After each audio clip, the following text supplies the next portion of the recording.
23 नोव्हेंबरला महायुतीला घवघवीत असं यश मिळालं आणि त्यानंतर एकनाथ शिंदे यांनी आपल्या सगळ्या विजयी आमदारांना मुंबईतील हॉटेल ताज लँड्सवर थांबवलं होतं.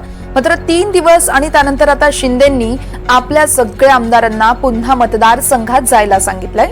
सत्ता स्थापना लांबल्यानं आता सर्व आमदारांना परत आपापल्या मतदारसंघात जाण्याचे आदेश दिलेत. मुंबईत थांबू नका, मतदारसंघात जा, मतदारांचे आभार माना असं सांगण्यात आलंय. शिवाय माध्यमांमध्ये फार प्रतिक्रिया देऊ नका अशा सूचना देखील शिंदेंनी दिल्या. विनाकारण शब्दाला शब्द वाद नको यासाठी सूचना केल्याची माहिती आहे. दरम्यान आमदारांना परत मतदारसंघात पाठवल्यानं सत्ता स्थापना रखडलंय का, मुख्यमंत्रीपदाचा फैसला होत नसल्यानं शिंदे नाराज आहेत का, अशा सगळ्या चर्चा रंगू लागल्यात.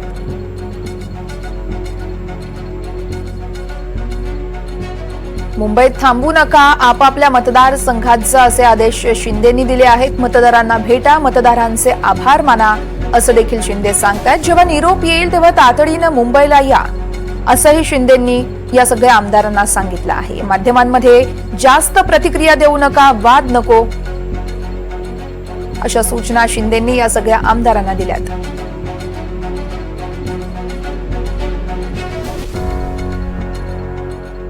तर सगळ्या आमदारांना गटनेता निवडीसाठी मुंबईत बोलावण्यात आलं होतं. गटनेता निवडण्यात आलंय आणि आमचं काम संपलंय, पुढचे सगळे अधिकार एकनाथ शिंदेंना देण्यात आलेत अशी प्रतिक्रिया एनडीटीव्ही मराठी सोबत बोलताना आमदार अर्जुन खोतकर यांनी दिली आहे. या संदर्भात त्यांच्याशी बातचीत केली आहे आमचे प्रतिनिधी अक्षय कुडकेलवार यांनी. बघूया.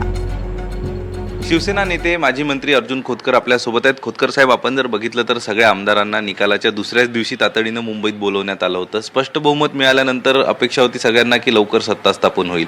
सगळ्या आमदारांना आता आपापल्या मतदारसंघात जाण्याच्या सूचना पक्षांच्या सचिवांनी केलेल्या आहे. एकूणच नेमकं काय कारण आहे की सगळ्यांना परत पाठवलं जातंय? नाही, कारण काय, इथलं नेता निवडीचं भाग संपला. आम्ही नेता निवडला, मग नेता निवडल्यानंतर बाकी भाग काही शिल्लक राहिला नाही. त्यामुळं आणि शेवटी निवडून आल्यास ताबडतोब बोलवलं. त्या भागातल्या लोकांची मागणी असते, भावना असतात की लोकांना भेटलं पाहिजे. त्यामुळं आमदारांनीच मागणी केली की आम्हाला लवकर जाऊन द्या आणि तसे ताबडतोब त्यांना परवानगी दिली आणि ते आपापल्या मतदारसंघात निघालेले आहेत. काही अडचण नाही. पण कुठतरी सत्ता स्थापनेला देखील विलंब होतो, त्यामुळं मग आमदारांनी आपापल्या मतदारसंघात जाणं पसंत केलंय. उशीर होतोय म्हणून मग आमदारांमध्ये देखील अस्वस्थता आहे? नाही, अस्वस्थता वगैरे काहीच नाही. बघा, आमचे सर्वोच्च नेते माननीय एकनाथ शिंदे साहेब आहेत आणि त्यांनी सर्व उत्तम कामगिरी या राज्यामध्ये केलेली आहे. त्यामुळं खूप चांगलं वातावरण माननीय एकनाथ शिंदे साहेबांच्यामुळं राज्यामध्ये निर्माण होऊ शकलं आणि या निकालापर्यंत सर्वोच्च कामगिरी केल्यामुळं या निकालापर्यंत आपण जाऊ शकलो. हे आमचं ठाम मत आहे आणि जनतेचं ठाम मत आहे.